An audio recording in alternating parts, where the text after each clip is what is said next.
Bien. Muy buenas noches.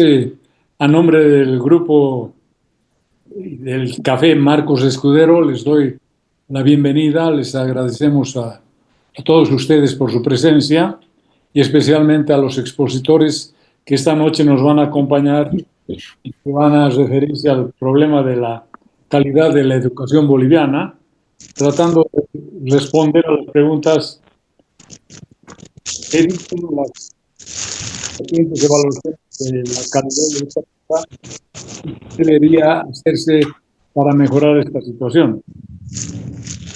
Esta noche nos acompañan como panelistas don Rubén Gutiérrez, que es miembro del Observatorio Plurinacional de Calidad Educativa, OPSE, y uno de los autores de la evaluación reciente. También estará Miguel Ángel Amonsabel, que es economista, consultor y docente universitario. Él reside en Sucre. Estará también don Jorge Rivera Pizarro, que es doctor en pedagogía, ha sido consultor de UNESCO y es especialista en calidad educativa. Él reside en Costa Rica. Y finalmente está don Limber Ayarde, que es consultor, ha sido viceministro de Educación. Bien, como ustedes saben, en este tipo de reuniones tenemos aproximadamente unos 20 minutos máximo como tiempo para la exposición de cada uno de los miembros del panel, pero como son 4 los expositores, ahora vamos a tratar de que ese tiempo máximo sea de 15 minutos. Las exposiciones individuales concluirán luego de las 4 presentaciones y tendremos a bien escuchar complementaciones a la presentación inicial de los expositores e ingresar luego a las preguntas que puedan presentar cualquiera de los presentes y que en esta noche está mostrando un amplio interés porque, como no sucedía normalmente, ahora estamos partiendo con un número más allá de lo normal. Entonces, le voy a invitar a don Rubén Gutiérrez, que es el primero en presentarse, luego vendrá don Miguel Amonsabel, luego Limbert Ayarde y finalmente don Jorge Rivera. Muy bien, muchísimas gracias, Miguel. Limbert Ayarde, por favor. Muchas gracias. Interesantes sus propuestas. Hay muchos participantes interesados en darles la palabra. Les voy a dar la palabra por orden de solicitud y les voy a pedir que no se extiendan más de 3 minutos cada uno. Entiendo que más allá de preguntarles a los expositores, lo que van a hacer es sugerir y comentar sus propios criterios. Entonces, voy a empezar por Mónica Olmos. Por favor, Mónica, tienes la palabra. Gracias, don Coco. Buenas noches. Un saludo especial a todos. Gracias por este espacio importante, sin duda. Y gracias y felicidades también al OPSE. Realmente hemos quedado gratamente sorprendidos por esta iniciativa, tomando en cuenta que teníamos un observatorio plurinacional de la calidad educativa que el 2016 reconoce en un FODA que ellos mismos se hacen, que no tienen las capacidades para poder enfrentar ningún tipo de diagnóstico ni evaluación de la educación. Pero vemos una actitud muy diferente y muy valiente, además, dada la coyuntura y el contexto político, etcétera, en el OPSE a partir del 2020-2021 que se pone a trabajar. Yo tengo una pregunta para Rubén y la voy a contextualizar. Estos documentos, este diagnóstico, si bien entiendo, es un diagnóstico preliminar que sirve para ajustar instrumentos de investigación y que entiendo ya están comenzando con la evaluación total, digamos, general, ya nos da las pautas y nos pone en tendencia, ¿sí? Pero aquí hay una población muy desfavorecida, más allá de las brechas que Rubén nos ha explicado y que están con claridad en los gráficos de estos documentos, ¿no? Y muestran la diferencia que hay entre la educación pública, la privada, etcétera. Y esta población a la que me refiero tiene que ver con aquellos estudiantes que se autoidentifican indígenas o que admiten hablar un idioma nativo en su casa, en su hogar. Hay unas brechas también muy rudas, muy importantes frente al resto de los estudiantes. Y esto me hace mucho ruido y me parece que es muy contradictorio, tomando en cuenta que tenemos una constitución política del Estado, tenemos una ley de educación y tenemos todo un aparato discursivo, logístico, político y de gestión que más bien va o debería ir en favor de este tipo de poblaciones, pero vemos que son las más desfavorecidas. Entonces, mi pregunta, Rubén, por favor, es, primero, si realmente están haciendo una evaluación total a partir de este trabajo piloto.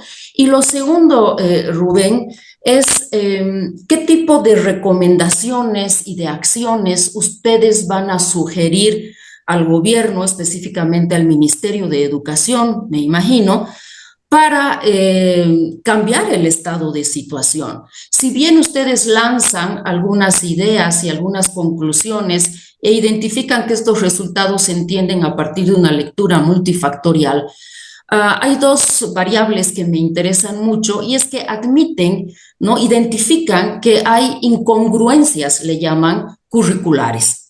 También hablan de la debilidad en las competencias docentes, pero no hablan de la ley 070. Y ahí un poco discrepo con Limber, porque sí creo que la ley, que es el marco general de una gestión educativa en este caso, es fundamental y marca el camino, diseña el camino. Entonces, no sé qué reflexiones al interior del OPSE y qué estrategias ustedes tienen para poder participar en un cambio de esta realidad, ¿no? Tal vez consideran que es momento para hablar de una posibilidad de cambio de la ley 070. No sé si van a seguir con sus 5 preceptos de la calidad educativa, que yo los cuestiono, porque los considero muy endogámicos, los considero muy subjetivos, totalmente subjetivos, muy difíciles de poder evaluar, ¿no es cierto? Y también el tercer punto que creo que es importante, si podrían sugerir ustedes enriquecer, potenciar la arquitectura institucional de lo que significa un sistema de aseguramiento de la calidad, porque resulta que es el OPSE y el OPSE. No tenemos una APAESU, ¿no? que se encargue de la evaluación y acreditación de la educación superior, por ejemplo, y no tenemos otro tipo de institucionalidad o de estructura institucional que sí tienen países como Colombia, Chile, Uruguay, Argentina, Brasil, todos los vecinos, ¿no? Entonces, nosotros tenemos una estructura institucional muy débil y no sé si ustedes también podrían hacer sugerencias en ese sentido. Entonces, tenemos Ley 070, sus 5 preceptos de calidad y la arquitectura institucional de lo que es la gestión de la calidad. Rubén, por favor. Muy bien. Les ruego, por favor, cumplir con los 3 minutos por persona, porque si no nos vamos a extender demasiado. Ahora le doy la palabra a Manuel Contreras. Por favor, Manuel. Bien, muchísimas gracias. Saludos a todos. Felicitaciones al OPSE. Reitero lo que dijo, lo que se ha planteado por Jorge. Quería tocar 3 puntos. Un primer punto tiene que ver con algo que se ha mencionado, pero quiero volver a destacar, es decir, que no es necesario reinventar la rueda y hay países que han logrado logros muy importantes. Entonces creo que se puede aprender y un pecado, me parece a mí, de los últimos 20 años de educación en este país es que nos hemos estado mirando mucho el ombligo, al punto que ni siquiera queríamos participar en pruebas internacionales. Entonces, felicitar al OPSE porque sí hay resultados ahora, se quiere evaluar, pero también vayamos al PISA, vayamos al L'Oréal, que sigamos comparándonos con otros países, miremos lo que hacen, hay cosas que funcionan, no hay que reinventar la rueda, adaptemos y utilicemos aquello que funciona. Un primer punto. Un segundo punto tiene que ver con organizar la casa, o sea, los temas que nos han tocado respecto a los factores que afectan a la educación son temas que se pueden resolver, que se deberían poder resolver. Menos desfiles, menos horas cívicas que no sirven para nada, que los maestros adecuados estén en donde tienen que estar, que pasen clases, pero no es que estén en la escuela, sino que estén enseñando lo básico, leer, escribir, pensamiento crítico, matemáticas, y que de una vez por todas haya la capacidad de que se pueda tener algún grado de apoyo pedagógico para que los maestros que hoy día existen sean más efectivos en el aula. La pérdida de tiempo por disciplina y otros motivos en el aula es muy, muy significativa. Segundo punto. El tercer punto que quiero tocar, que solamente se lo tocó de paso, es que es cierto, se ha aumentado la cobertura en primaria y en secundaria, pero ojo, tenemos baja cobertura en inicial. Como ya se ha planteado, la educación al inicio obviamente es fundamental, es la base del sistema. Entonces, si solamente podríamos incrementar la cobertura en inicial, mejorar la calidad en inicial y tener una educación de calidad que efectivamente desarrolle los factores emotivos, lingüísticos de los niños y las niñas, ya tendríamos una base sólida y habría en Bolivia una generación totalmente diferente que posteriormente llegaría a primaria, a secundaria, etcétera. Entonces, esos son los tres puntos que quería plantear y volver a felicitar a todos los que me han antecedido con la palabra, porque siempre estas son unas grandes ocasiones para aprender. Gracias, Roberto, por poner estos temas en la mesa y ojalá, y no es más que un ojalá, que las autoridades y otras personas que sí tienen autoridad y poder en el sistema educativo, pues le den bola al OPSE y hagan algo al respecto. Gracias. Muchas gracias, Manuel. Roberto, has pedido la palabra. Que antes de que yo pidiera la palabra, la pidió Guillermo Mariaca. Guillermo, por favor. Gracias. Yo no soy una persona muy diplomática precisamente. Creo que la responsabilidad fundamental de esta tragedia, porque por lo menos es una tragedia, la tiene la ley. No solo esta, por supuesto. En verdad, todas, desde el Código de Educación. ¿Y por qué? Por la formación docente. Somos solamente Bolivia y México quienes formamos a los profesores en el sistema normalista. Y el último dato que tenemos es que el 95% de los profesores está certificado para dar clases, está formado para dar clases. Y resulta que el producto de esas clases es esta pésima calidad educativa. Entonces, hay pues responsabilidades. La ley es responsable de esto, porque es la ley la que determina la formación docente. Ahora, no solo la ley, la corporativización del magisterio es la otra parte de la ley y de la Constitución que han hecho posible esta formación endogámica y esta tragedia. Entonces, no hay que esconder el asunto acá. La política educativa es responsable. Por lo tanto, los gobiernos, todos, son responsables. Y el sindicato docente es responsable. Y si no se ponen estos asuntos con el suficiente énfasis, estamos poniendo la basura debajo de la alfombra y no vamos a modificar en nada la calidad educativa en el país. Es decir, no vamos a lograr que la educación sea una igualadora de oportunidades.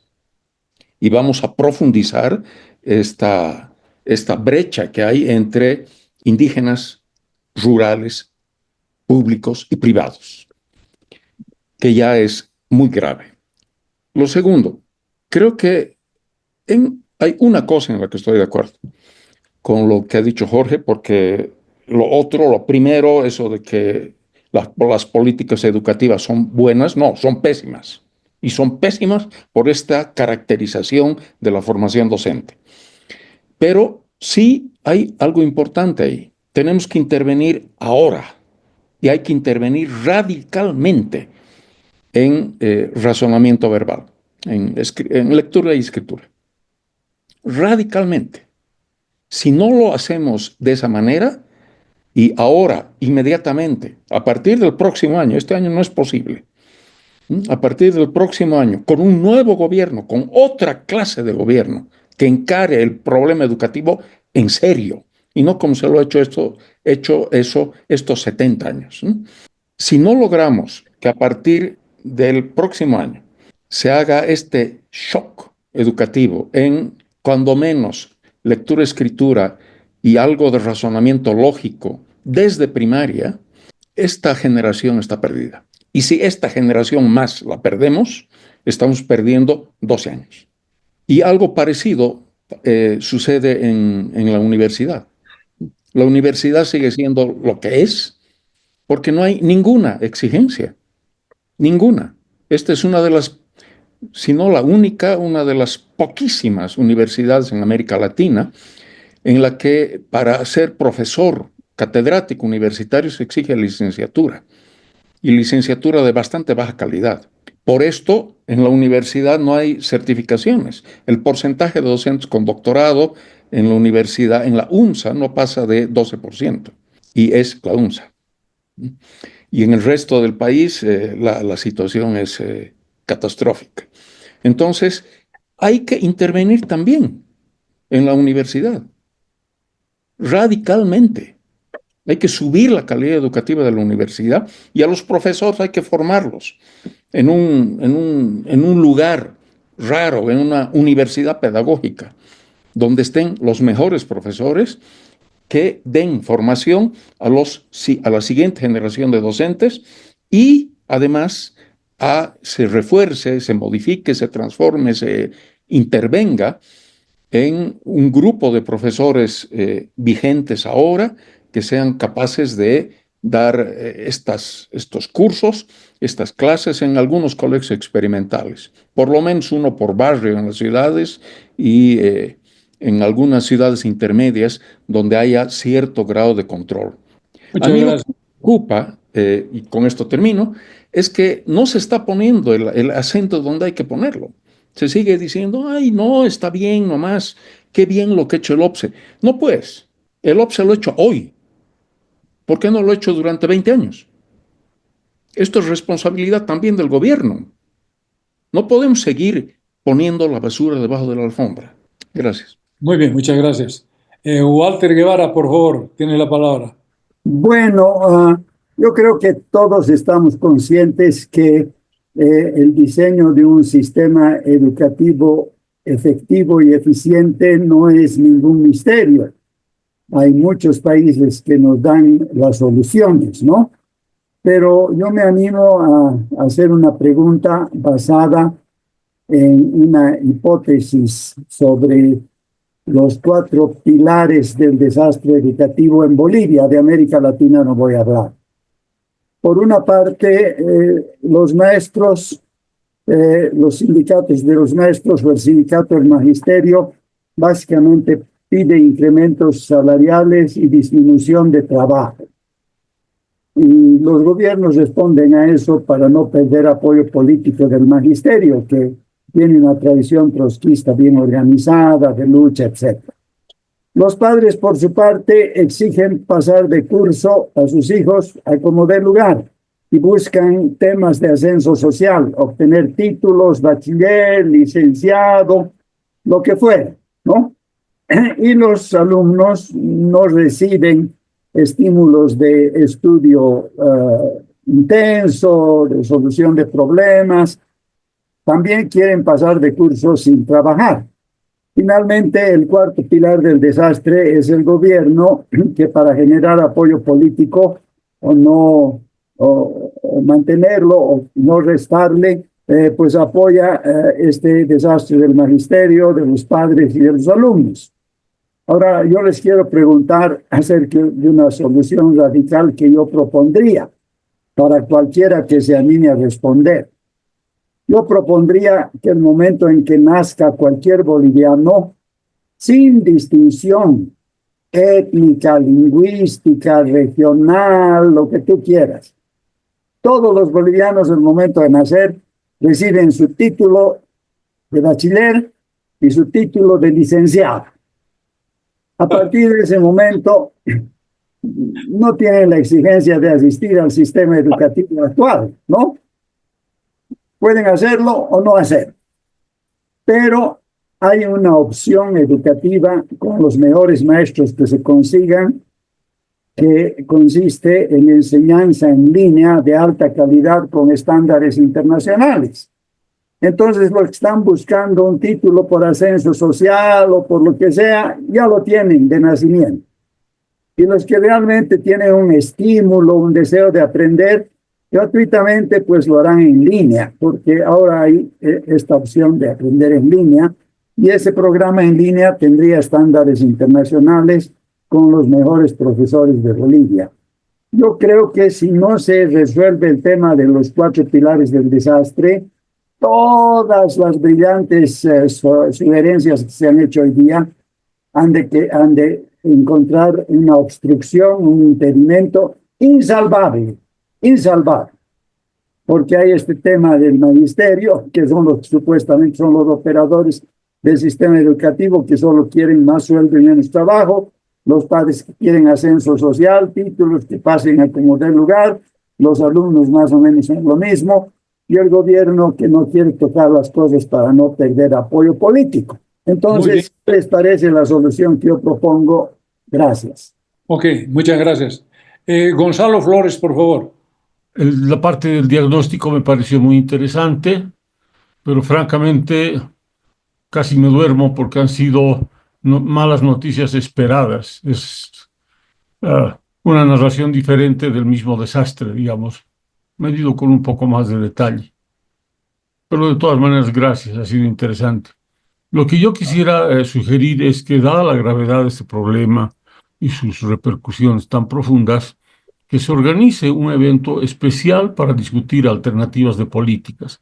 No se lo puede hacer ahora porque ya falta tiempo, vamos a empezar a atropellarnos, se necesita hacer una cosa con orden, donde se puedan ver unas 2 o 3 propuestas más o menos integrales sobre el tema educativo, y bueno, creo que sería mejor un evento especial, eso es lo que sugiero.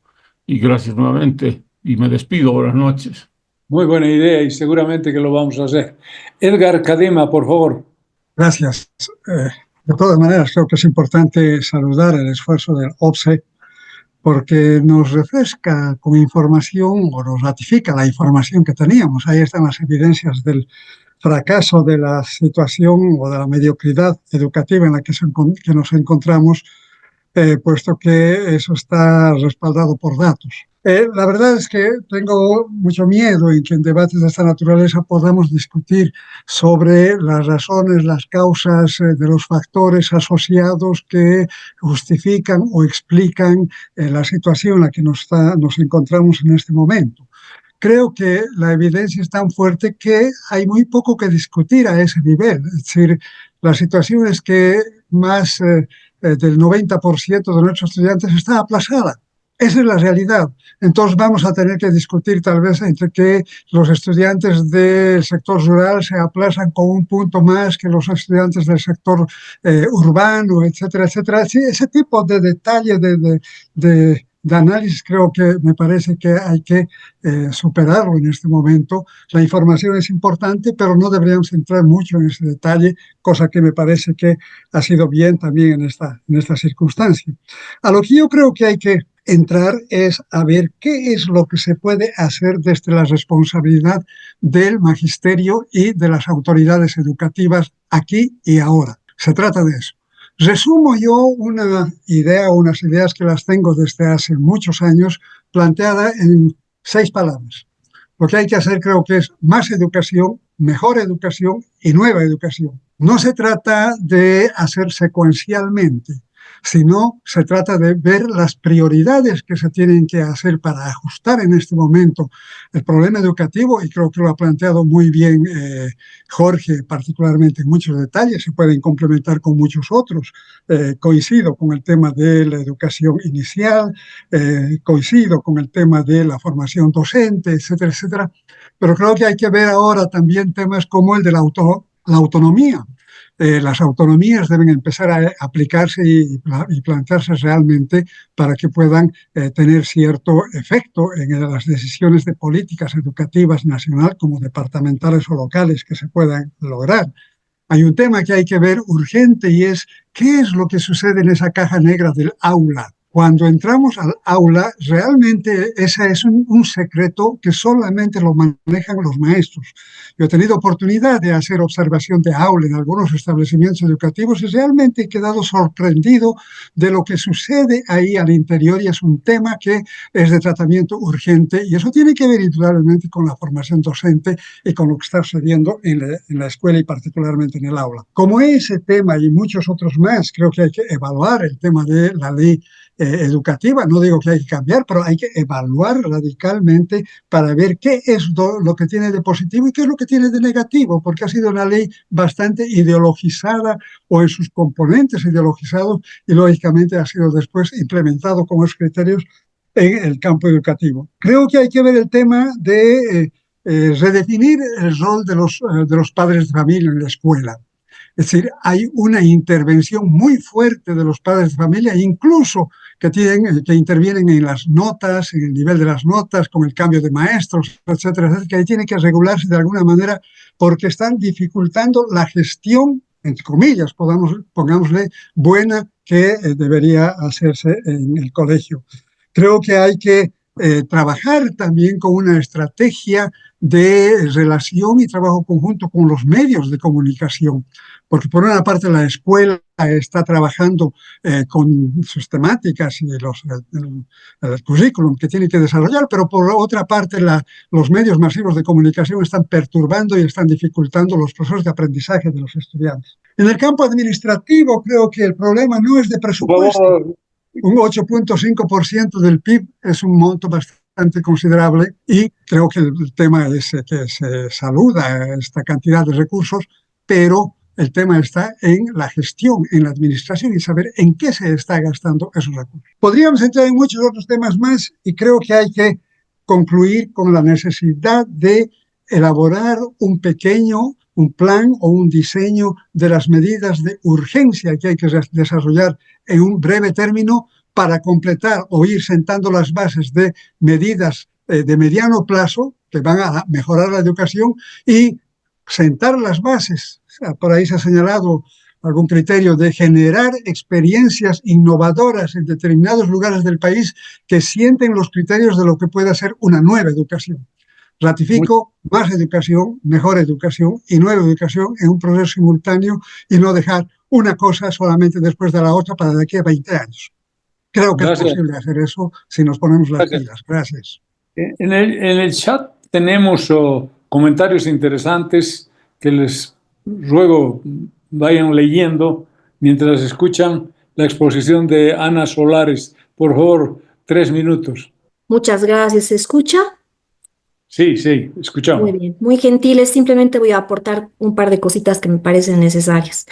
¿No es acaso una paradoja que en un sistema tan precario resulta que la clausura del año escolar ha causado un daño tan grande? Yo me permito dudar al respecto, me parece que eso no es así, y creo que cuando afirmamos cosas que no tienen fundamento en datos, estamos cayendo en aquello de lo que criticamos. No es necesario tomar decisiones en base a información. Otra cosa que me preocupa bastante es cuál podría ser el resultado de una prueba similar a la que se ha aplicado si es que se la haría sobre la base de profesores. ¿Qué tan diferente puede ser el resultado? Y aquí quiero hacer un apunte.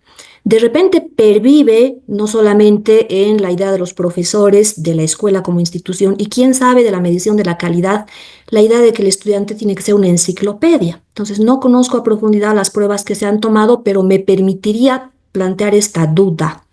Creo que es importante que entendamos que el estudiante no tiene por qué ser un capísimo en todas las materias y habría que ver una base de conceptos, de habilidades que el estudiante debe dominar para ser un buen bachiller y no precisamente una enciclopedia. Ahora, me parece que la formación del profesor es el elemento central que deberíamos tomar en cuenta. El sistema tiende a reproducirse. Si los profesores no tienen las cualidades, las habilidades necesarias que los estudiantes deben tener, entonces lo más probable es que no van a poder propiciar ese tipo de aprendizajes en los estudiantes. Entonces, parecería que el factor principal sobre el que habría que trabajar es la formación de los docentes.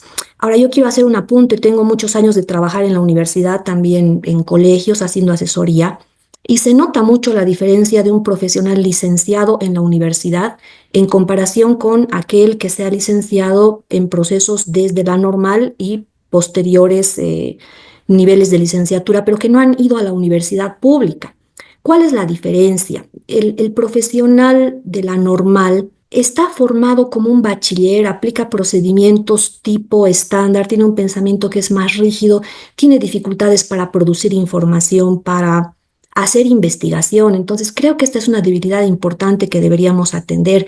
Creo que el paso central que habría que dar es propiciar que la mejor gente pueda ser profesor, que pueda ser docente en las escuelas. Y un último aspecto que me gustaría plantear, queridos colegas. Las sospechas que se plantean en la actualidad acerca del uso del Internet me suenan muy similares a las que en la época de la escuela se planteaban cuando yo era chica acerca de la televisión. Y me parece que son sospechas demasiado grandes. Creo que la tecnología es una herramienta al servicio y que no debería preocuparnos que los estudiantes accedan a estas herramientas. Sí, lo que debe preocuparnos es el uso que se hace de las mismas. Entonces creo que hay que darle una mirada diferente a esta cuestión de la tecnología, más bien incorporarla y entender que los estudiantes van a hacer con la tecnología lo que nosotros propiciemos que hagan. ¿Cuántos de nuestros estudiantes utilizarán las tecnologías para ver novelas, para ver contenidos que no son propiamente educativos? Pero ¿cuántos buscan información para hallar una explicación más clara que la que hace su maestro de química o el de física o del profesor de literatura? Entonces, estoy segura de que hay muchos estudiantes que hacen ese uso de la tecnología y finalmente, ¿eso con qué tiene que ver? Con el capital cultural que tenemos las personas en nuestro hogar. Entonces, eso redunda nuevamente en la necesidad de que los profesores de escuela y de colegio sean las mejores personas que podamos hallar. Simplemente eso, muchas gracias. Gracias. Y para el penúltimo, Eduardo, por favor. Muchísimas gracias. Ahora supongo que me escuchan. Es una satisfacción volver a estar con ustedes en diálogos al café y yo siempre preocupado por el asunto educativo. Yo creo que lo que ha hecho el Observatorio de la Calidad Educativa es realmente interesante porque nos está mostrando una muy cruda realidad. Hay un serio problema en el sistema educativo. Ahora, el asunto es que a partir de ese diagnóstico, ¿qué es lo que se va a hacer? Y alguno de los que participaron antes planteaba la pregunta de ¿cuál es el criterio del observatorio como propuesta? ¿Qué plantea? ¿Qué se tiene que hacer? Bueno, yo tengo el criterio de que el sistema educativo sigue siendo obsoleto, absolutamente obsoleto. Se sigue haciendo, se sigue repitiendo contenidos y se sigue teniendo prácticas que correspondían a los años del 50 e inclusive antes del 50. Cuando mi madre era profesora en la escuela, allá por los años de 1940, pues se sigue repitiendo exactamente lo mismo. Ya ha venido la pandemia. Con la pandemia debería haber cambiado nuestro sistema educativo, pero no ha cambiado. Ahora estamos con una muy fuerte presencia de la inteligencia artificial y nuestro sistema educativo sigue sin cambiar. Seguimos repitiendo prácticas que son, insisto, obsoletas, absolutamente obsoletas, fuera de lugar, fuera de tiempo. Ahora, uno de los problemas graves con el que tropieza nuestro sistema educativo, y creo que lo han dicho también, es la formación de los maestros. Los maestros están muy convencidos de que lo que hacen está bien hecho y resulta que lo que hace está al margen de criterios psicopedagógicos que deberían guiar esa actividad. Y el gobierno lo que ha hecho con el 070 es pretender hacer una ideologización en los niños, en los jóvenes, sin preocuparse verdaderamente por el real aprendizaje que debería haber. Inclusive las pruebas que se siguen tomando siguen siendo pruebas de selección múltiple en la que fundamentalmente se trata de buscar en qué medida el alumno es capaz de repetir contenidos que en el siguiente año están totalmente olvidados. No se genera verdaderamente un convencimiento de lo que es el aprender. El señor Mariaca me parece que insistía en que se debería trabajar fundamentalmente por competencias, lograr las competencias fundamentales de tal manera que el estudiante pueda realmente estar capacitado para enfrentarse a la vida y no precisamente exámenes de repetición de memoria. Esos son los aspectos, pequeños aspectos que habría que tomar en cuenta. Muchas gracias. Muchas gracias. Para cerrar las participaciones individuales, Roberto, por favor. Gracias.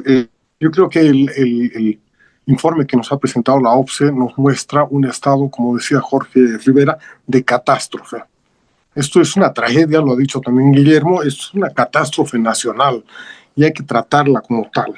Ahora, la manera de resolver, me parece, no pasa por hacer un nuevo plan central, porque lo que hemos vivido hasta ahora en las sucesivas reformas son varios planes centrales, al estilo de los planes centrales que se intentan aplicar en economía, que fracasaron en economía, y esto nos muestra que también fracasan en la educación. Lo que deberíamos hacer, y recojo aquí también una de las propuestas que han hecho en esta sala, es una reforma desde abajo. Es decir, una reforma que permita y que obligue a las escuelas y a los maestros a competir entre ellos, a ver quién logra generar los mejores resultados. Y el rol del Estado debería ser ahí, básicamente, hacer las evaluaciones y publicar los resultados de manera que los padres de familia sepan a qué escuela están llevando a sus hijos. Una escuela del nivel A, del B, del C, de 5 estrellas, 3 estrellas, lo que sea, y hagan el esfuerzo correspondiente. Eso supone también que el Estado no puede seguir haciéndose cargo de definir currículos, definir materias, definir quién es y quién no es maestro. Porque aquí lo que tenemos es lo mismo que pasa en economía, es la complicidad del Estado intervencionista con corporaciones que se apropian de esa intervención, que son básicamente los sindicatos. En ese sentido, creo que hay que ponerlos a competir y ponerlos a trabajar en esa competencia mucho más abierta y mucho más sincera de cara al público. Ahora, como dice Gonzalo, creo que el tiempo no nos va a dar para discutir reformas y propuestas, pero creo que el grupo Marcos Escudero va a recoger el guante y va a tratar de plantear una próxima oportunidad, un debate más amplio sobre propuestas, especialmente ahora que entramos en un proceso electoral. Pero cuidado, no vayamos a pensar que el próximo gobierno va a resolver este tema. Quien tiene que resolverlo es la sociedad, los padres de familia, los maestros, en una pugna más abierta y más sincera con los estudiantes. Gracias. Sí, doy por finalizada la participación individual. Le voy a pedir a Rubén Gutiérrez que por favor responda a las preguntas que a lo largo de las exposiciones se han planteado y con eso daríamos por cerrada la sesión. Bien, muchas gracias. Una aclaración sobre el OPSE. Hasta febrero del 2023 era una institución descentralizada dependiente del Ministerio de Educación. Desde finales de febrero de 2023 pasa a depender de otro ministerio, en este caso del Ministerio de Planificación. Es desde esa situación que recién se puede comenzar a publicar de manera libre resultados de estudios. Antes había problemas ahí en la gestión que impedían que los datos salieran a flote. Eso como aclaración para que se entienda el contexto en el que está trabajando el OPSE actualmente. Por otro lado, han habido muchas intervenciones a las cuales yo quisiera reaccionar. Compartimos con Mariaca al plantear que parte del problema son los maestros, pero no son el problema central. El problema central tiene que ver con la debilidad del Estado. La debilidad del Estado se manifiesta en esta dispersión de criterios donde cada maestro pone la vara para evaluar lo que piensa que está bien y que está mal, como decía alguien en las últimas intervenciones, porque justamente hay una ausencia de Estado que te plantee parámetros comunes que generen un sistema educativo que funcione adecuadamente. Han habido experiencias donde han querido incorporar procesos de evaluación de rendimiento académico a los maestros. En la reforma educativa se ha intentado casar el examen de ascenso que tienen ellos, los maestros, que es el único elemento de incentivo real económico que tienen para plantear ciertas exigencias a su trabajo. Pero la reforma educativa, por esta debilidad del Estado estructural, tuvo que retroceder. Los exámenes vinculados a mejores condiciones económicas para verificar los conocimientos de los maestros tuvieron que retroceder por la fuerza del magisterio.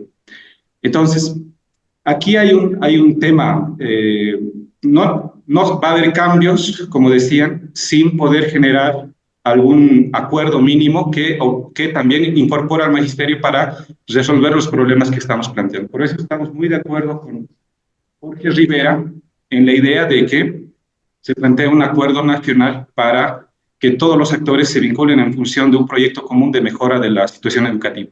De hecho, hay experiencias, hay el informe McKinsey del 2012 que titula ¿Cómo siguen mejorando los sistemas educativos? Plantea una ruta clave.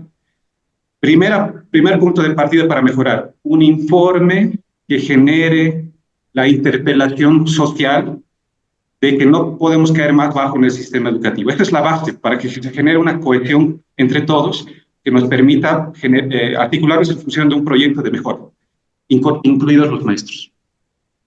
Y esta es la base para que se comiencen a tomar acciones de política educativa serias, sistemáticas, que en corto plazo, según la experiencia que muestra ese informe, en 5 a 6 años, llegan de salir de los niveles más bajos, así como puede estar actualmente Bolivia, a niveles expectables. Ya hay esas experiencias. Ese informe habla de 40 países en peores condiciones que Bolivia que ha dado ese paso.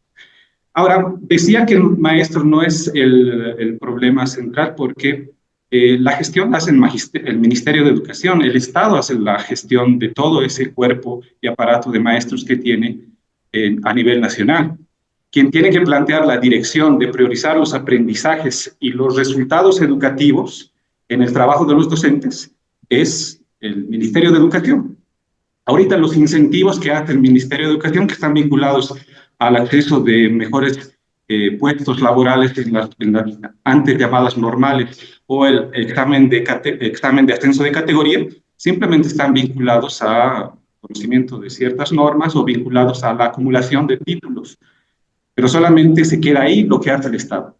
Si el Estado toma la decisión, dando viabilidad a esto con un acuerdo nacional, incorporando a los maestros, sí se puede hacer un giro donde la prioridad sea los aprendizajes y se evalúa el trabajo de los docentes en función de la evaluación de los resultados, que es lo que históricamente le falta al país para dar ese paso a la mejora de la calidad educativa. Pero esos son temas políticos y tienen que ver con temas de viabilidad. Y la mejor manera de hacerlo es, como les decía, han planteado las experiencias educativas. 2 puntos más para cerrar, para no alargarme mucho. Muy de acuerdo con Manuel Contreras, iniciales la clave para también mejorar en los datos que tenemos. Oruro tiene los mejores resultados en matemática y lenguaje, tanto en secundaria como en primaria en las últimas evaluaciones. Y el dato curioso es que más del 90% en Oruro tiene el dato de que hacen inicial, a diferencia del resto de los departamentos donde esa estadística baja. Inicial es muy importante, entonces, para trabajar. Y el otro punto que hemos identificado es, en el trabajo de campo que se ha hecho también en las escuelas, es que estamos en un sistema educativo que le hemos llamado, se produce un rezago estructural. No se desarrollan las habilidades mínimas en inicial, pasan los chicos con esas falta de habilidades a primero de primaria, no aprenden a leer en primero de primaria, pasan con esas dificultades y van aprobando hasta llegar a la secundaria.